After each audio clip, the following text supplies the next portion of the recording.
Salve Santista, agora quem dá bola é muito Santos, eu sou o Dan.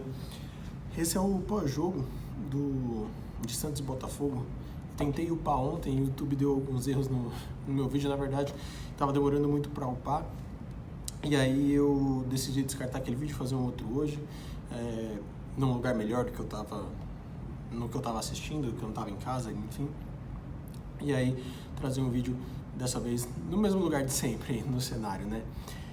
Começando sobre o jogo de ontem, o Santos começou aí os 15 primeiros minutos fazendo uma pressão, né?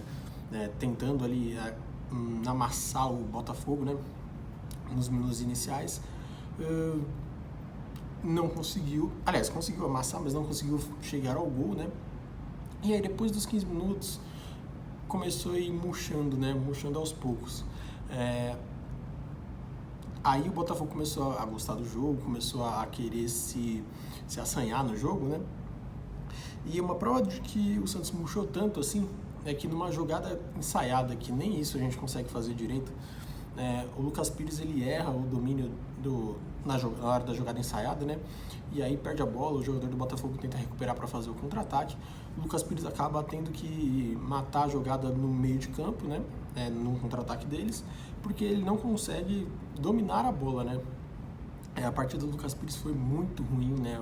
Ontem foi uma das piores que ele já fez assim, com a camisa do Santos. Foi bem desastrosa a participação dele ontem, né? E aí ele tomou um cartão amarelo já nesse lance. E, enfim, foi bem abaixo assim, a partida dele, né? E aí, cara, nesse lance especificamente da jogada, né? Eu fico pensando, nem jogada ensaiada a gente consegue produzir, né?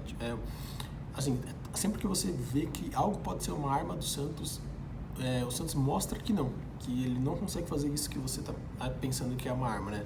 Se você acha que é posse de bola, não, o Santos não consegue. Se você acha que é uma jogada ensaiada em bola parada, não, o Santos não consegue. O Santos mostra muita ineficiência, né? No que tenta fazer, né? Nossa, é impressionante, assim, como é frágil, né, o Santos. E aí o Botafogo, a partir dos 20 minutos, mais ou menos, já começa a dominar o primeiro tempo, né? Começa a criar jogadas de mais perigo. Teve até um chute do Xuxa, se eu não me engano, né? Que eu falei no pré-jogo, que entrou bem contra a gente lá no primeiro jogo. Ele ia ser titular. Se eu não me engano, é ele que ele bate de uma forma arcada, né? A bola faz uma curva. Se entra, seria um golaço, né? Uma finalização de muito perigo. E aí o Botafogo começou a criar, começou a chegar, né? E no Lucas Pires mal, o Natan mal também.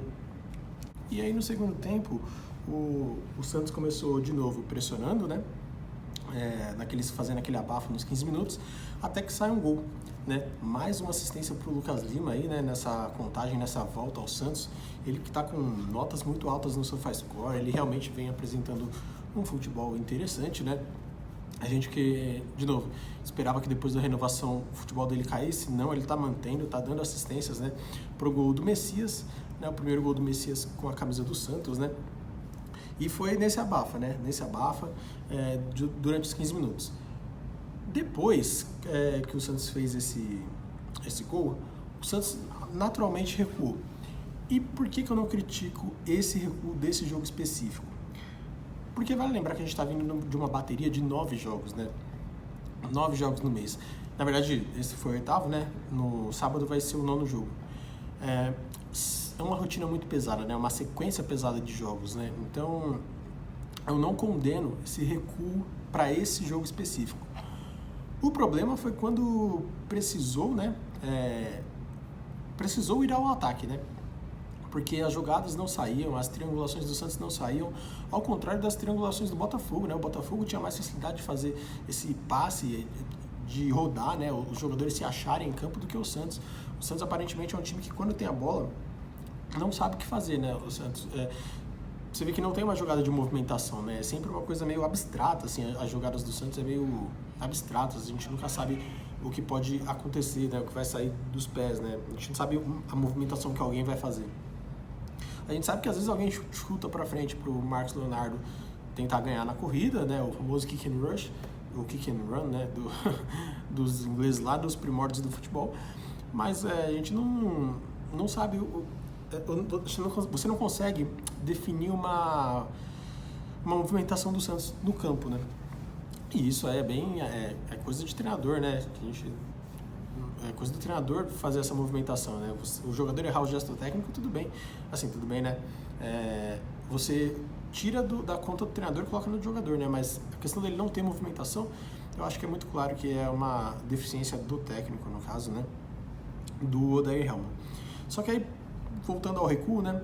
Eu não vou criticar tanto, justamente porque estava com 2-0, né? E aí com um gol 3-0, vindo de uma bateria pesada de jogos. A gente vai ter um jogo contra o América que é importantíssimo, né? O América que está na zona de rebaixamento, é o último colocado do Campeonato Brasileiro. O Santos precisa pontuar, né? O Santos precisa pontuar. Então é importante que, se fosse necessário, né, os jogadores ficassem mais atrás, querendo ou não, assistisse um pouco o Botafogo, né? Você está com 3-0 no placar, o Botafogo é um time de Série B. Então era interessante que o Santos tivesse uma postura mais precavida mesmo. Por esse ponto, eu não vou criticar esse recuo desse jogo, especificamente falando, né? E outra coisa que também ajudou o Santos a ganhar esse jogo, né, foi a presença do Lucas Lima e do Dodge, né, que são dois pilares do meio de campo, mas que estavam cotados a serem poupados, né? Com isso, no segundo tempo, entrou Camacho e o Daniel Ruiz. O Camacho a gente não sabe por que entrou, né? O Camacho ele tem entrado nos jogos mais do que o Sandri, que era titular no Campeonato Paulista. Eu até vou fazer um vídeo sobre o Sandri, mas a gente não entende, né? O que aconteceu com o Sandri, né? O Sandri desapareceu aparentemente do Santos, né? O Sandri nunca mais entrou em campo, que vinha sendo titular, né? E vinha jogando bem. De repente o Camacho ganhou essa posição, né? A gente nunca sabe, não entende, né? O que o Camacho entrega que o Sandri não, né? Eu não consigo enxergar isso. Já o Daniel Ruiz, ele entrou finalmente de meia, né? Apesar que depois, com o tempo, ele foi deitando para o lado esquerdo ali do campo, do ataque do Santos. Mas ele finalmente entrou ali, sendo o grande responsável pela criação do Santos. E aí ele até inverteu uma bola ou outra ali, fez uns bons passes, mas eu ainda sinto ele travado. Eu acho que o Santos devia olhar mais a parte psicológica do Daniel Ruiz, né? Porque a gente sabe, a gente vê que tem um certo talento ali, mas a gente vê também umas travas, uns erros de passe, uns erros de finalização que é típico de quem está nervoso, né? Quem está sentindo o peso da camisa. Porém, ele é um jogador de qualidade, né? Um jogador de seleção colombiana, né? Como a gente cansa de falar aqui. Então, acho que tem que ter uma certa paciência com ele. Porém, acho que o Santos deveria ficar atento nessa questão psicológica dele. Não devolver, né, para o Milionários, nada disso. Mas ajudar ele a destravar, né? Ajudar ele a desempenhar melhor o futebol. Ver o que está atrapalhando, se é adaptação, se é idioma, né? A questão do técnico talvez influencie um pouco, né? Mas, enfim, descobriu que está impedindo o Daniel Ruiz de fazer o que ele fazia no Milionários e o que ele fazia na seleção colombiana, né? O que o levou, o credenciou para estar na seleção colombiana. É importante o Santos ficar de olho nesse jogador. Quem entrou também foi o Alisson, né? O Alisson fez a reestreia no Santos. Eu, honestamente, não sou o maior fã do mundo do Alisson, tá? Não da pessoa, né? Do jogador. Eu gosto de volantes que saibam jogar, né? Não só marcar, como é o Dodge, por exemplo. Eu prefiro volantes assim, mas é assim, inegável que o Alisson dá uma segurança, né, maior do que o Camacho, por exemplo, né? Ele em alguns jogos pode vir a ser útil, né, dependendo do adversário, dependendo do que precisa, da situação do jogo ali, do elenco do adversário. Eu acho que o Alisson pode vir a ser um jogador útil, mesmo que eu não seja o maior fã do mundo, mesmo que eu nem sequer tivesse contratado, porém eu sei que muita gente gosta e tudo bem, mas eu não sou o maior fã do mundo assim. Mas ok, ele entrou, vai ser importante na temporada. O Santos vai precisar de elenco, né, mais do que nunca, para disputar tudo que tiver que disputar até o final. O jogo, né, ficou mais, depois que o Santos recuou, ficou mais com características de ataque do Botafogo, né? O Botafogo começou a dominar o segundo tempo também, assim como é exemplo do primeiro. Eu acho que essa vai ser a tônica do Santos na temporada, né? Eu acho que o Santos vai tentar abafar os 10, 15 primeiros minutos do adversário em busca do gol e vai recuar para poder explorar contra-ataque. O problema é que a gente não está conseguindo ver os contra-ataques encaixarem, né? Por exemplo, em 2015, com o Dorival Júnior, quando a gente foi vice-campeão da Copa do Brasil, enfim, o Santos jogava de contra-ataque. Mas o contra-ataque encaixava com o próprio Lucas Lima, aí tinha o Giovani e o Gabriel para puxar o contra-ataque, o Ricardo Oliveira, e de vez em quando tinha até o Marquinhos Gabriel também. Então você tinha armas para puxar o contra-ataque, você via o contra-ataque se desenhar nas atuações do Santos. Esse ano a gente não vê isso, com o time do Odair Hellmann. A defesa pode ser que tenha melhorado, porque né, já são alguns jogos aí sem levar gol, se eu não me engano. Desde o jogo contra o Iguatu, se eu não me engano, né? Aí tem Iguatu, Blooming... não, levou contra o Grêmio, né? É verdade. Mas, enfim, um gol, né? Nesse tanto de partidas. Interessante, né? Uma melhora na defesa aí.